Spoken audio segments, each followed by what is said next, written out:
Hey everybody, I am David Bloom. I am not taking the place of, but filling in on the very, very front end of today's conversation with Malia, Jennings, and Donna Graves of NCompass. And they can join me now, I hope, so I don't feel so lonely here in the mountains, which is just a digital thing for now. But soon I'll be back up there. Anyway, this is the 104th iteration of Digital Media Wire's Let's Do Lunch series, which started, I actually did the second of these and have done about 15 or so of these since then. So I'm a significant portion of all of these. You can find this also on YouTube later if somehow you are pulled away, but I guarantee you it's a conversation worth sticking around for. Donna is CEO and co-founder of NCompass, a big marketing company that does a lot of things in areas like esports and as well as big consumer packaged goods brands. And Malia is a group account director, is the right group account director? I'm screwing up your title. I'm sure I'm doing that. But that's fine. That's fine. I'm a group account director with the diversity and culture focus. There we go. Yeah, she's got the focus, particularly on the multicultural outreach that lots of brands are figuring out, oh, we should be doing this stuff. And so she's the right woman, the right place, the right time to help brands not screw up conversations with all those people that don't look like me. So, and thank God that they're finally figuring that out. I want to encourage, as usual, a lively chat room. I see that Simon Applebaum has already gotten out there and posted some stuff. I'd like to make this, because we are all virtualized, I like to make the chat room as much like an in-person experience as possible, and that includes exchanging business cards. The closest we can come is to share our social media links, particularly to our LinkedIn profile, because that's like a business card. So put that in there, put what you do, who you do it for, what you're looking for even, and put that in the chat room, share, link, connect, do all that nice stuff. Questions go into the Q&A area so I can see them, because I, unlike those esports folks who are so brilliant on Twitch and can play a high-end game and have a conversation with 3,000 people at one time, I am lucky to hold a conversation with two very smart women with me today and not hurt myself. So to begin, Donna, why don't you start, just draw a large picture of what NCompass does, what encompasses NCompass, and some of the clients you guys are working with. Absolutely. Thank you, David, and really excited to join you today with Malia. NCompass has been around for now going into our 18th year. We're a global experience company. We specialize in working with large Fortune 500 companies and lifestyle brands with a actual very specific experience and forte in gaming and esports, but also in multicultural marketing and sports marketing and pop culture in general. And we've definitely expanded, started in Los Angeles, but we have been global and doing global events now for just about 16 of the 18 years. And very excited to be able to talk to you today about the future of entertainment.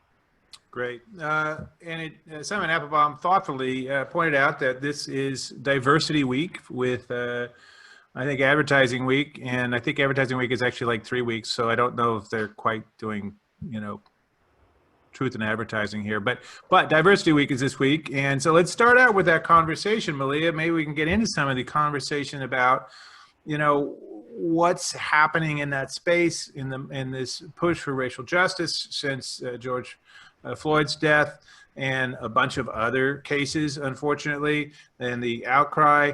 I think there's been a heightened awareness, but goodness knows it's been building for a while. What are you seeing in terms of where we are in the corporate messaging and the use of marketing to reach new sectors? How is that evolving, and where are we now? That's a great question. I'm gonna start by rewinding that back, because as you so pointedly mentioned, it's Diversity Week. As an African-American female, it's Diversity Life. Yeah, it's every week I wake up in the morning and I look at the mirror and I'm diverse. But I'm so proud so passionately proud of the work that we do here at NCompass, because Donna and I joke, like, we're not new to this, we're true to this. It has been a diversity decade, over a decade of our work and impact in this space. And so to anyone who's watching, we welcome you to our world. So welcome to diversity marketing. Or welcome them to the world that they just haven't been noticing. Yes, perhaps. welcome to the world. Welcome to the world. And in our work, we've been so fortunate to work with extraordinary clients who have allowed us to activate in the African American, Latinx, Asian, and LGBTQ spaces. And I think why we keep on having return clients, like all of our day one clients are still with us today, is that we really pride ourselves on being cultural anthropologists in addition to marketeers. We really do the work to make sure that we understand the audience to then form strategic and successful tactics on how to engage them. And really proud to also share that in this work, our staff is just as diverse as the audiences we seek to engage. So not all the time am I having to, do some Google search or research analytics and like, oh, well, someone in creative represents that particular audience segment. Oh, someone in accounts represents that certain audience demographic. And so what I would say to the people who watch today, I think it's really important, if you aren't already doing that work, to do the work. I think we all know that it's a very sensitive racial climate in the world. I think anyone who's diverse would argue that that's been their existence. So anyone who's new to this, with the death of George Floyd, this has been the Black experience since birth. But I would say 400 years, I think the New York Times might say, with the 1619 or 401 with the 1619 project. But yes, a while. Absolutely. And I think people have always been looking for authenticity. And I think when it comes to diversity marketing, especially considering the cultural sensitivities of the climate we're in now, authenticity and representation are key. So if you don't have a strong diversity inclusion program within your company to make sure that you're having, from a quality assurance perspective, someone African-American speaking on an African-American campaign, or someone Latinx speaking on a Latinx approach, I think that's going to be the key to your success. And also know that fans are looking for more than a post. We are looking for more than a post of support. So purses always help as well. As we know, there's a huge generational wealth gap in this country, with African Americans making only 10 cents on the dollar that most Caucasians make. So along with the posts, provide the purse and create strategic and impactful programming to help bridge that gap. Well, now that's an interesting notion about having brands do more in terms of creating programming, and as you say, more than a post, more than a couple of TikTok 15-second videos or whatever. Like, let's see what can happen. Who, as you all work with clients, Donna and Malia both, who among your clients are doing some particularly noteworthy purse projects, doing some stuff that makes a difference in marketing, whether it is to the diversity audiences, for lack of a less awkward term, but more generally doing some interesting stuff to make the universe better. I know, Donna, you've made a point about it's important to marketing with a purpose, I think was the term you used. So who's doing that? Who's doing some really interesting stuff? Absolutely, and I'm going to turn this back over to Malia because she's had years of involvement, but what Toyota has been doing with HBCUs and being able to bring very unique and very important programs that is outside of just what they would be able to learn within their universities has been pretty impressive. If you want to tag team here, Malia. Oh, absolutely. I'll tag team with you, Donna, any day. So yeah, I would say Toyota has been our key partner in this very provocative and positive and impactful work. Also want to give an extra shout out to Toyota because they've been in this game for over 10 years with us. Our first program with them was the CIAA basketball tournament, which is an HBCU tournament, the largest basketball HBCU tournament that exists today.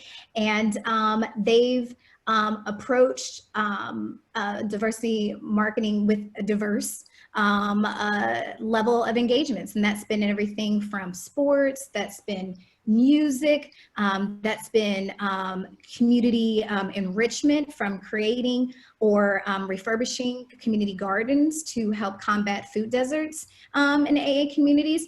Also, and what's been added in the past 5 years is job recruitment. So, and really just the job recruitment part. So that's why I say it's not just about, you know, the post to the purse, but the program is key because we have to provide pathways.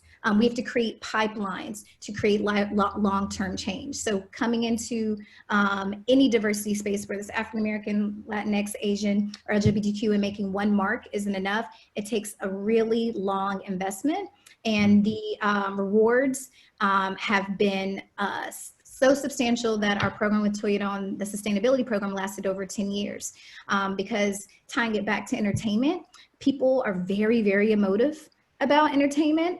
I think with African Americans, it's such a rich part of our legacy to a lot of gospel songs are actually have hidden messages for how people could escape on the Underground Railroad or escape from the plantation. Entertainment is very, very emotive. Dance is an emotional release. It's all emotive for us. So I think when you take that back to engagement, and you take that back to the pandemic that we're all in, and we're all at home and working from home, that entertainment value, the stakes are even higher for it to be on point. Right. Sorry, I just wanted to interject one thing as far as the program that we were talking about with Toyota. We were really lucky to work with over 10 years ago with their agency of record, Burrell Communications out of Chicago, to be able to figure out how could we take the campaign and bring it to life on these HBCUs, historically Black colleges and universities, which there are over 100 of As them. I say, there's like over 100, like 104. Yeah, you hear about, a lot of people know about Howard, of course, now with Bellman, Morehouse, oh, a few yeah. others. Yeah, Southern. But there's so many, and there's so many that you don't know about that have incredible programs, but being able to develop a sustainability program to bring that education to the students on campus and through various passion points of whether it be through sports or music, and being able to bring this to the forefront, but really helping them in all aspects. And then actually continuing and looking at how does that develop from there into how can we be able to help be part of their careers and grow. And that has just been incredibly rewarding to be able to see it and have it go for a decade. That's really doing it the right way. So definitely an incredible program to be part of. Well, I don't want to focus just on the African-American community, because you mentioned Latinx, you mentioned LGBTQ+, and I think there were others in there, but I think about Subarus and their tight relationship with particularly the lesbian community, for instance. I think they've done really interesting stuff in the LGBTQ business or sector, and other auto brands have sort of figured out, you know, there's some people buying cars over there. We ought to reach out to them. How, other than programming with the HBCUs, where you get the person coming out of school who's, you know, getting the first or second car, what else is Toyota doing? What are the other sort of beyond the HBCUs, which I think is great, but you know, other sectors? I think representation is key, and that's because a lot of the work they've been doing that's been impactful. I think for marginalized communities across the diaspora, whether it's African American, Latinx, Asian, LGBTQ+, sometimes you have to see yourself in the canvas to know that a project is for you.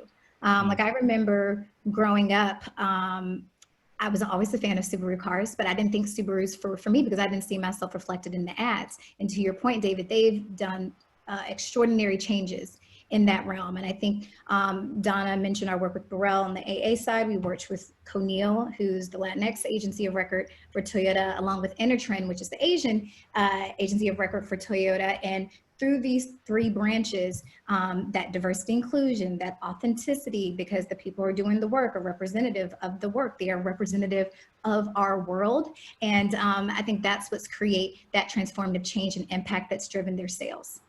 Yeah, you certainly see, and in just the simplest things, it shouldn't have been that hard to do, but just who's in that car ad, you know, the person buying, the person selling, the people in the backdrop, you know, it's a much more diverse group, and it's often very subtle, very low key. But as you said, you probably grew up not seeing a whole lot of anything other than white folks, right?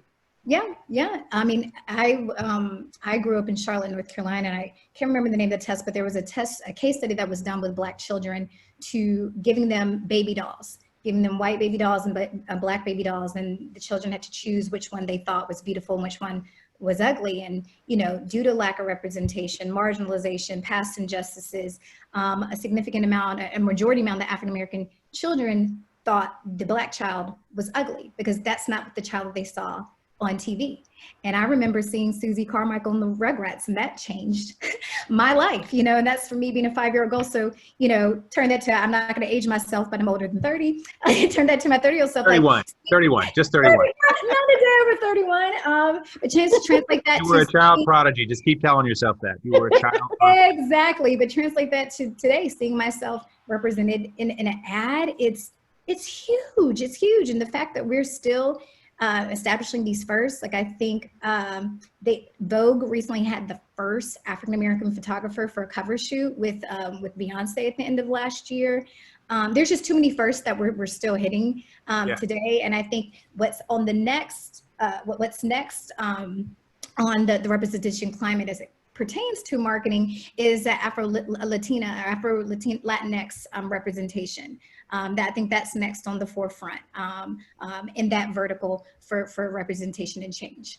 Yeah, it's interesting to think about because the Latinx population in big states like Florida, Illinois, Texas, absolutely California is closing in on 50%. And it's like, it's really sort of criminal that it took media that long in markets that big to figure out, oh, they buy things too. We ought to figure out how to talk to folks in an authentic way with those people. So I do hope they get to catch up at some point. It'd probably be really good for their business to get there. You bring up a really good point too, as far as even with Latinx, you know, understanding, as we all know, or maybe not all know, but when you're marketing to Latinx in California, it's very different than Texas or into Florida, or looking at, you know, what influences and what background and what cultural relevance in each one of those geographic territories do you have to consider. So it's, you know, there's definitely subcategories that. Yeah, there's some nuance that I don't think has been real. I mean, it's like, I've been reading this really interesting book called, I can't remember what it's called, but it's really about the way that systems tend to simplify things. And it's basically about governments tend to simplify things so they can see them. Legibility is the term he uses. But I mean, simplifying all the complexities, you make it easier for you to figure out what to do, but you also blow up and make a mess of a lot of other stuff, like being able to speak to different audiences in different parts of the country. I mean, just the Latinx community is so wildly diverse, and in the African-American, well, the Black community, I just say Black because as we've seen with our current vice presidential nominee and our past president, they're both the children of people from other countries who happen to now be, the children are now American. So that's not, I mean, it's a little different, right? I mean, you can't just say African-American. They eventually go back there, but we all do, you know, if you go back far enough. So it's a more complicated world there, and a little nuance is probably a really good thing. I think that's hard for corporations to do, though, isn't it? To be nuanced in that regard. It is, but they're learning. And I think, again, that's why diversity and inclusion matters. Studies have shown that diversity makes us smarter. From an academic perspective, the challenges from having such a vast array of perspectives in a classroom conversation inherently helps everyone grow. Same reasoning from an employment perspective. When you're in the office, if we're having, okay, it's a kickoff meeting for the next Toyota tour, and we have the whole rainbow in the room, the perspectives, the ideas, the contributions are so diverse and so beautiful, and it's strengthened us as an agency, and we encourage anyone who's watching to do the same. And I do want to add, because I just saw someone mention in the chats that what we were talking about on the Latinx side was very comparable to the Asian American experience. Right. Because, Asians for so long have been labeled as, the obedient diversity model. They've been, I remember I actually read something. The model immigrants. The model immigrants. And I remember reading something recently about, it was an Asian American marketeer, but she was just saying how Lucy Liu in the Kill Bill series changed her life to see a powerful, independent, strong Asian character, like what that did. It was a killer. Yeah, that'll do it. But yes, that'll certainly change your perspective. It's just wielding a knife or something, but whatever. Yeah, but I guess, Tarantino is all about diversity in the way he kills you, so it's great. It's great. Well, but I think the operative here is that none of us are monolithic, any group. Right. I'm a Black woman, but from Charlotte, North Carolina, but the way you would engage me would be different from an African-American who's from Brooklyn, or African-American who's from Houston. On our Latinx Tours with Toyota, the way we engage a Hispanic audience in Chicago looks very different from the ethnic demographics that we experience in Dallas, Texas. So it's just really doing that work and being passionate about doing that work.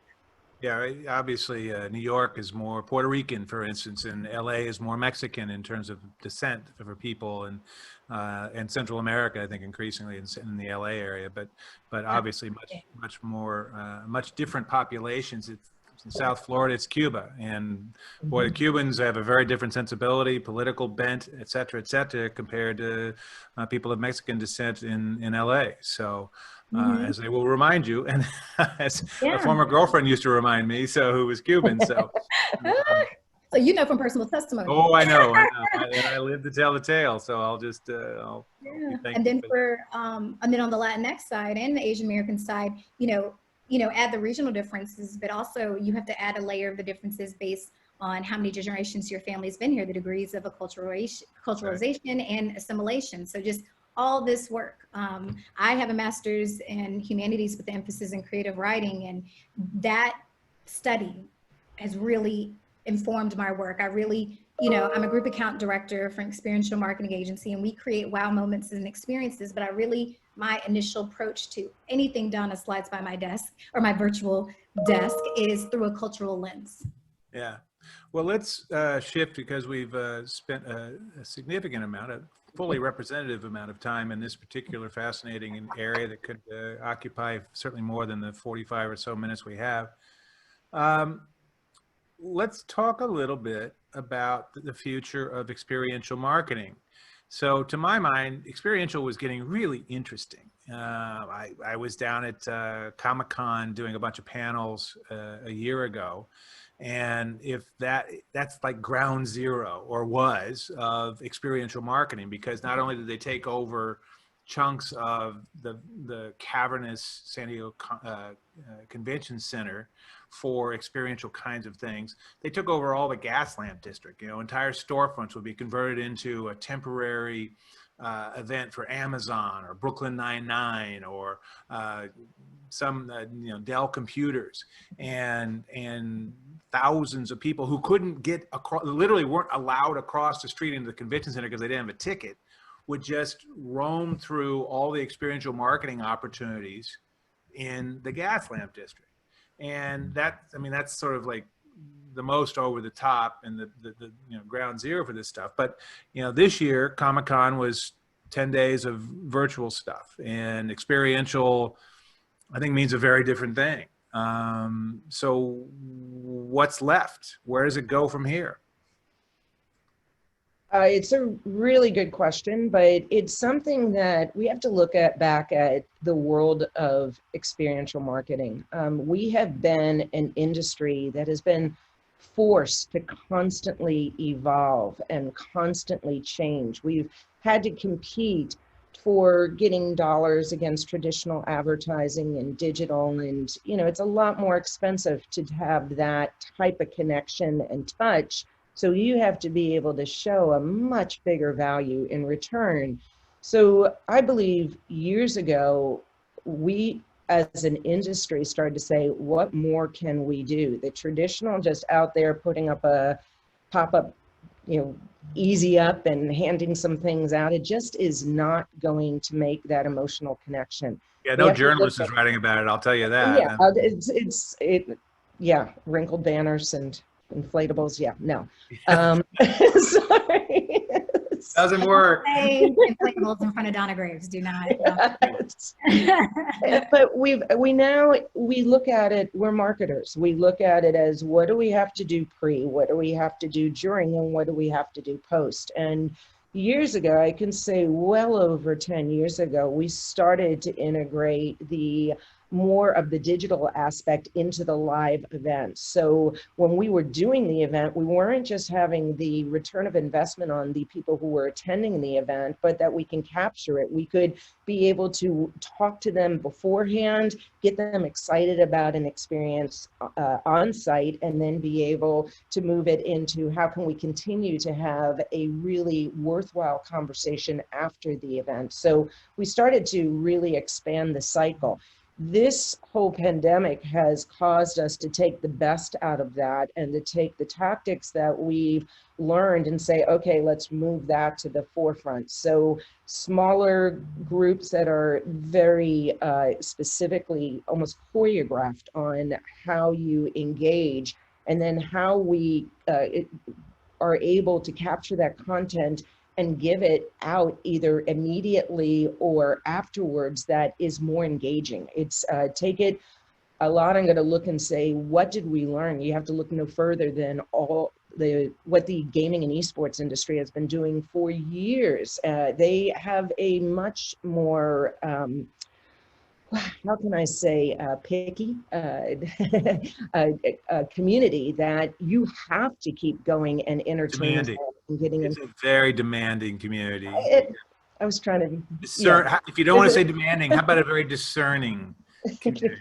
You have to be on your game and above, and you have to be able to keep coming up with things that they're discovering, they're learning. It's authentic. It's, whether it's highly produced or produced in the bedroom, it doesn't matter, as long as you're coming up with things that are engaging and being able to constantly have a flow of communication. So this is now transferring over from actual, what we've seen in gaming into almost all walks of corporate life and brands, and being able to look at, how can we continue to have these very fluid conversations and keep bringing the experiences to the next level, whether it's video or live.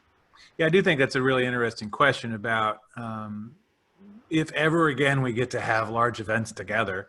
It's not just the event. It's great for the 100,000 people that make it to San Diego from far-flung corners of the planet. But I think one of the things that will come out of this is a much more expansive virtualized experience on top of that. And then the question becomes, okay, we do the cool experiential thing there, but we need to pull it out and have it live beyond wherever that physical space was where we did the cool one-off event. We've got to have it feed into this bigger issue. And I think that's a big challenge, I think, for experiential marketers and marketers in general to figure out how to do that. I think we're going to see more blended kinds of experiences. So you mentioned gaming and esports. Talk about that, because it's something I've written about for a very long time. I like to joke that esports is one of those 20-year overnight sensations, and it is definitely here. It is definitely taken off, and brands have figured out, oh, people play games. Who knew? It's a $150 billion business worldwide. Who knew? And they're sort of trying to do things. You guys just locked up a closer than ever relationship with that little startup, General Mills. How are you going to move them into the gaming space? How are you going to take Bugles to the gaming space? One step at a time. And all right. Well, I'm just throwing it out there, Very, very, very authentically. I think it's just really important with all of it, first taking a step back of the gaming and esports world. It's like, you're right, we've been doing this for I think our first, gosh, we're pioneers. I think it was 13, 14 years ago, 15 years ago, is where we first dove into the space and had the opportunity to really grow, and we were pushed and pushed and pushed to be beyond. And we have a full, an incredible team that is 100% dedicated to nothing but gaming and esports, that anything you ever want to know about gaming and esports, they can be able to bring it to the forefront. And more and more over, especially the last few years, we've taken the key findings and taking the learnings that have worked with this really hard to reach demographic and been able to look at how do we bring that over into the corporate world. Again, I'm going to say authentically. And you see a variety of different clients doing this appropriately, and some not at all. Some are just like, don't know what to do. We'll just go in there. We won't support the community. We'll just put up a bunch of ads on Twitch, and that's it. We'll sponsor a big esports tournament, and that's it. That ain't gonna fly with the community. They want to show that you're in it and you truly understand and you care about the teams, you care about the players, you care about the community. And it takes a while to grow that authenticity and to make sure that you're doing it the right way, that it's not just right in and right out. It's not going to move the dial.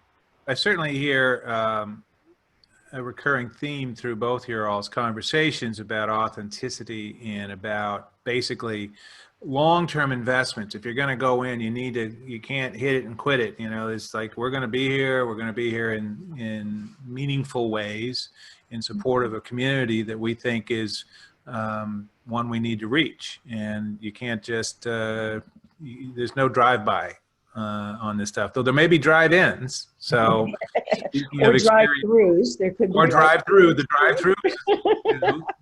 They did a Stranger Things drive-through experience in downtown LA. About a month ago, and I thought that was really smart of them to do that. It's a huge online.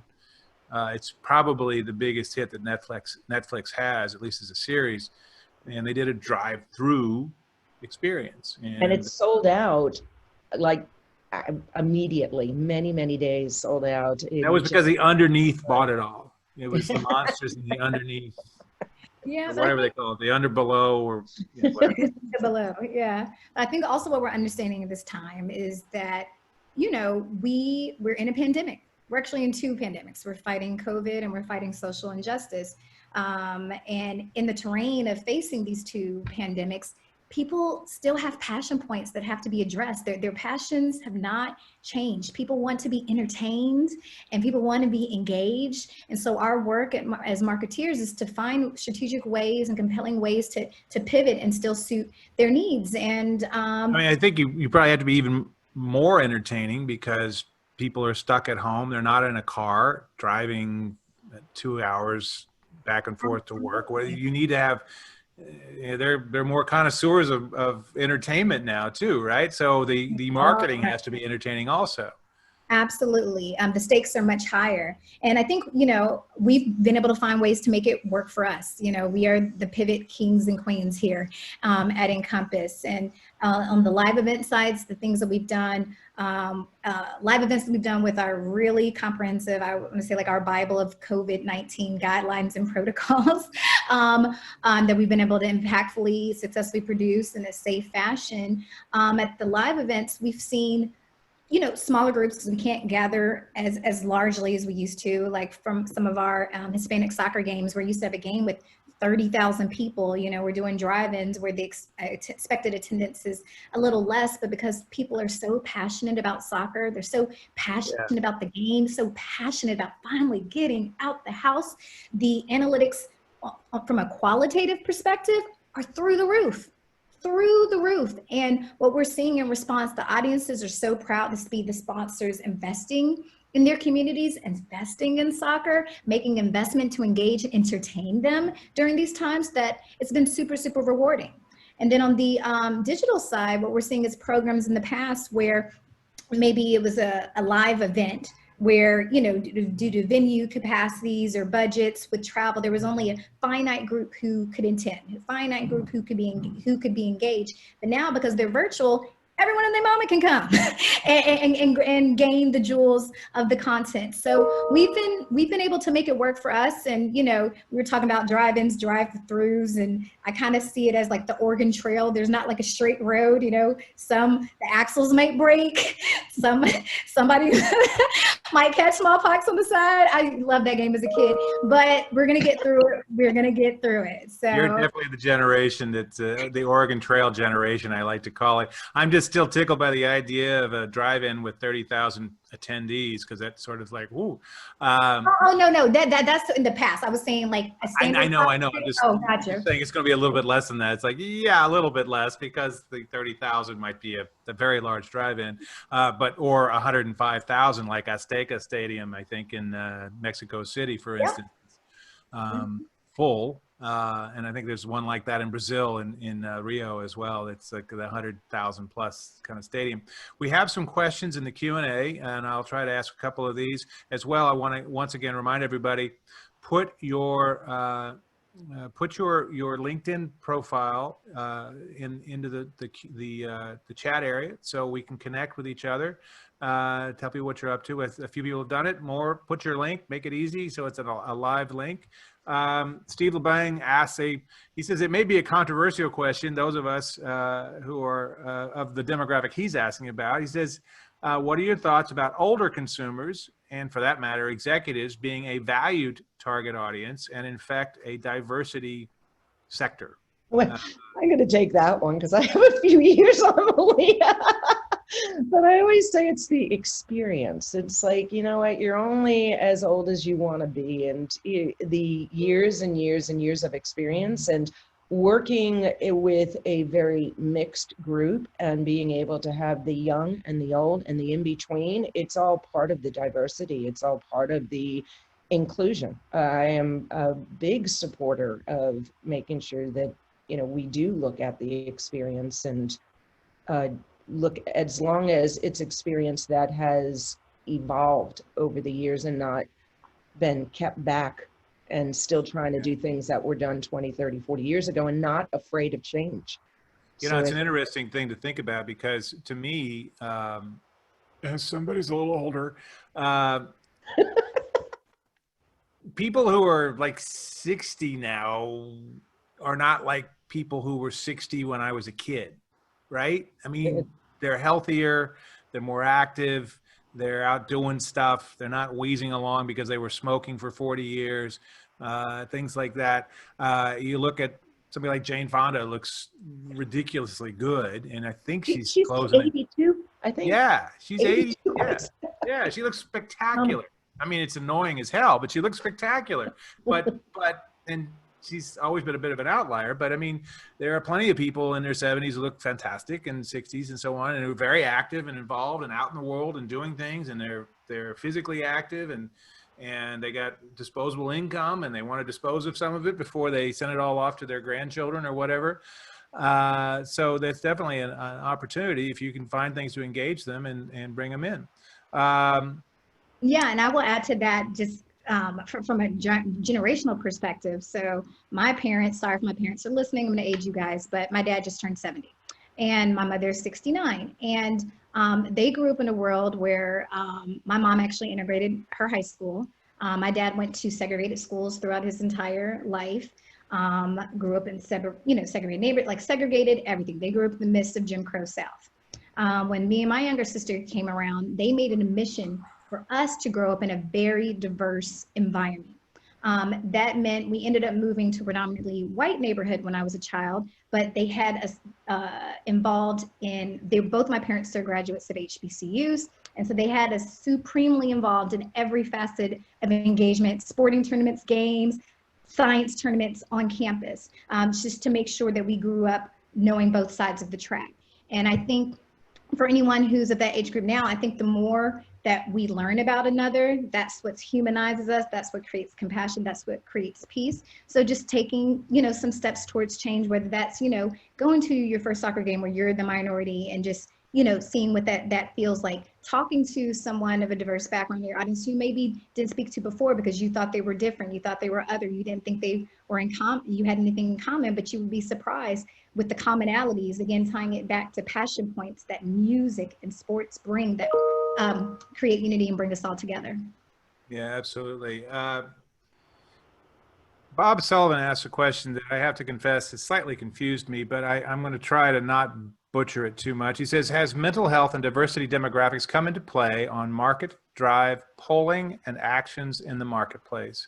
Example given, Netflix's Love on the Spectrum. So I don't know if he's talking about dealing with folks who are on the spectrum and how you talk about that. I mean, how are you, look, mental health is a big issue here in the middle of the pandemic, and I'm wondering about how we accommodate and work with that and deal with that in advertising and marketing, because people are dealing with cabin fever and depression and isolation. The conversation about the cure being worse than the illness, though, I don't think that's quite true. Part of that is about the mental health aspects, and I'd be curious about how you will address that in the work that you all do. How do brands come up to that up to the edge of the abyss and deal with it in their marketing and messaging? Yeah, I think that's something that has always been done in partnership with our clients. I think where the dial has been revved up is with social listening, or just, reading the climate and the temperature of the room, as it pertains to, especially, I'll give the example of social and racial injustice.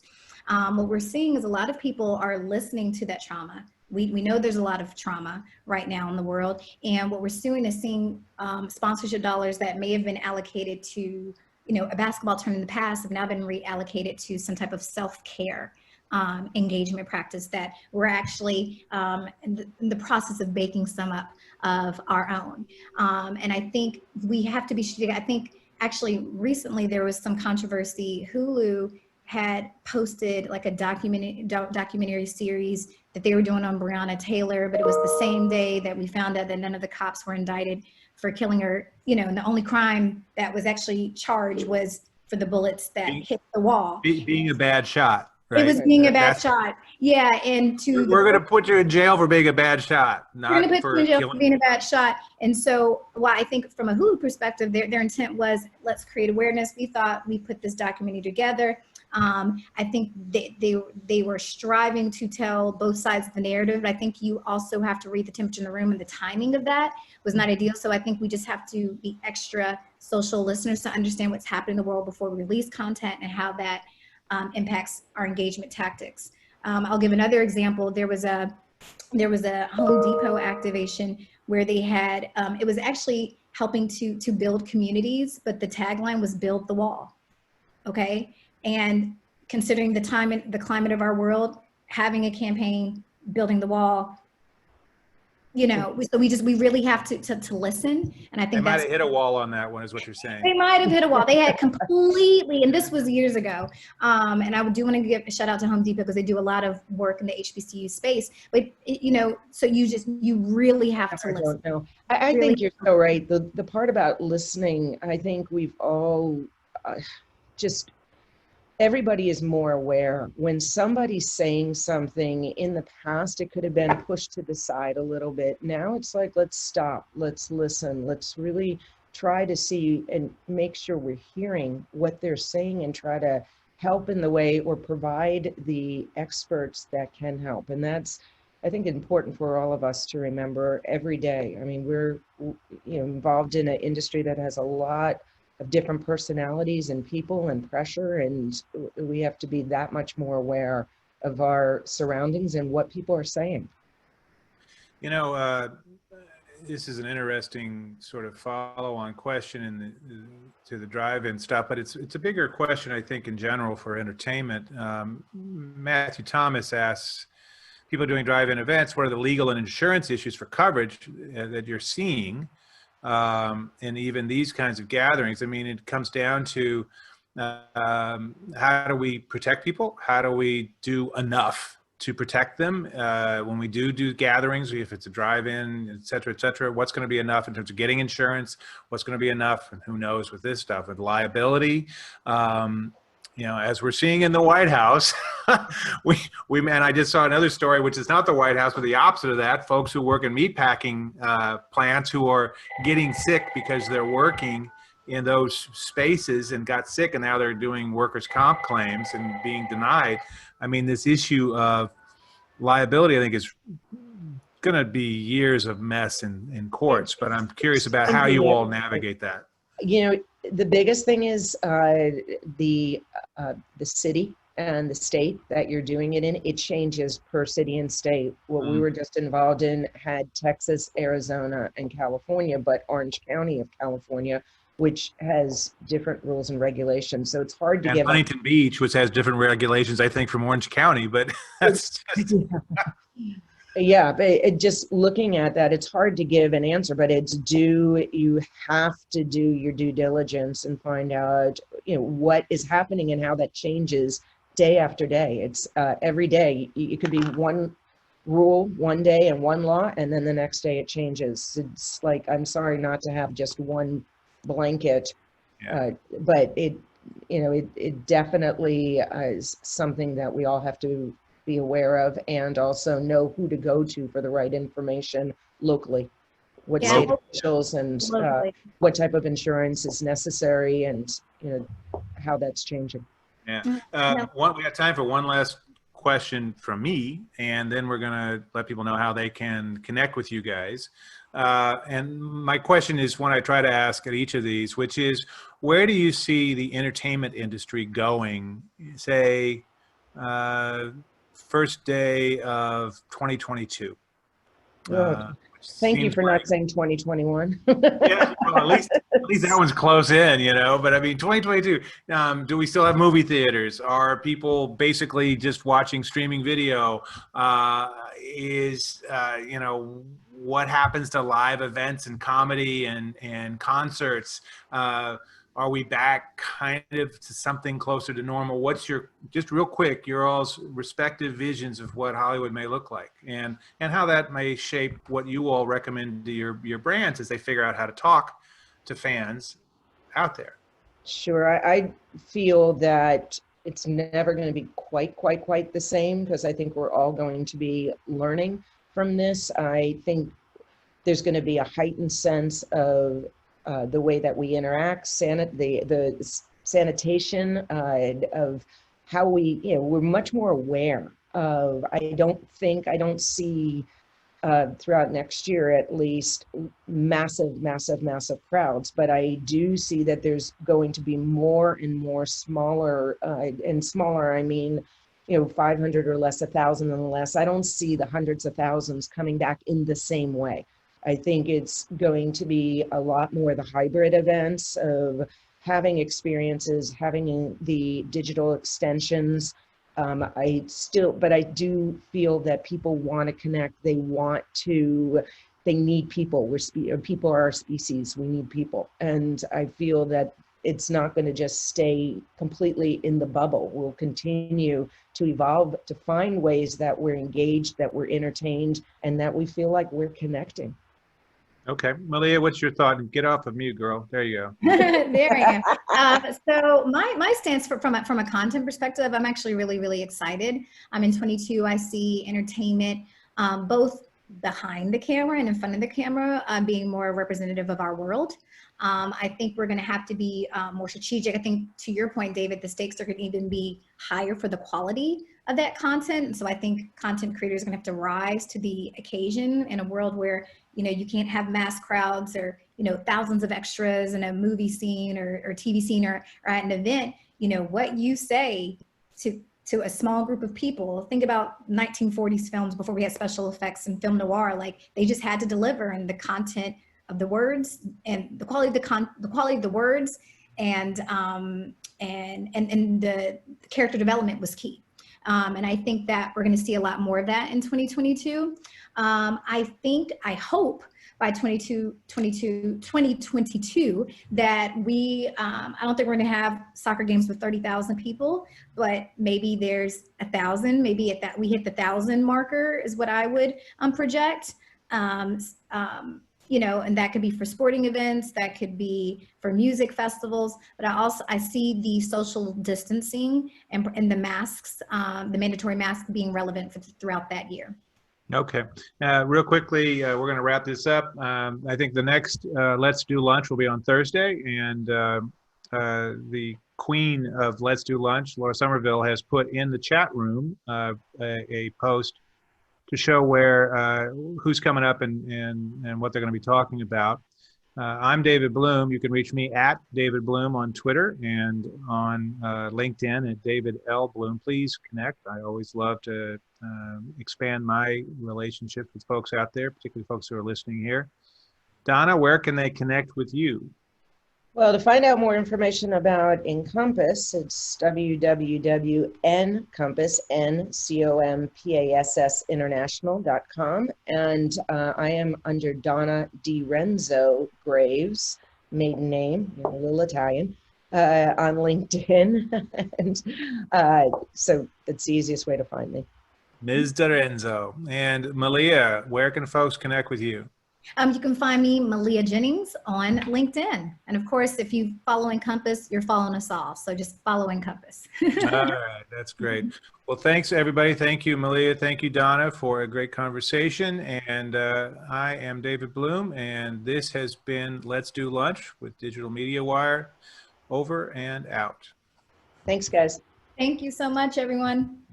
Bye-bye.